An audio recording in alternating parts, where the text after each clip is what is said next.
High! আবার আজকে একটা নতুন মিনি ব্লগ নিয়ে চলে এলাম। এই ভিডিওটা বেশ কয়েকদিন আগেকার। কিন্তু এডিট করার সময়ই পাচ্ছিলাম না। কিসের জন্য আমি নিজেও জানি না।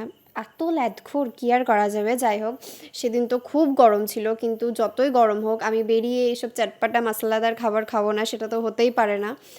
যতই গরম পড়ে যাক এসব মশলাদার চটপাটা খাবার খেতেই আমার বেশি ভালো লাগে। আইসক্রিম, ফালুদা, দই এসব তো আছেই, কিন্তু এই ঠান্ডা খাওয়ার থেকেও আমার কেন জানি না যতই গরম হোক আমার এগুলোই খেতে বেশি ভালো লাগে। দেখতেও কি টেস্টি লাগছে, খেতে তো ভীষণ ভালো ছিল। তারপর এই দই ফুচকাটা তো আমি নিয়েছিলাম আর সবিক নিয়েছিল এই চাটটা। আসলে আমি নিয়েছিলাম, ও নিয়েছিলাম এরকম কোনো ব্যাপার থাকে না। আমরা যেখানেই যাই, যাই খাই, দুটো ডিফারেন্ট খাবার নিই যাতে দু রকমের খাবার টেস্ট করতে পারি। কারণ একটা পুরোটা খেয়ে তো আবার অন্য খাবার খাওয়া সম্ভব না। তাই চেষ্টা করি যে দু রকম খাবার নিতে, দুটোই টেস্ট করা যাবে। এটাও দেখতে ভীষণ টেম্পটিং লাগছে।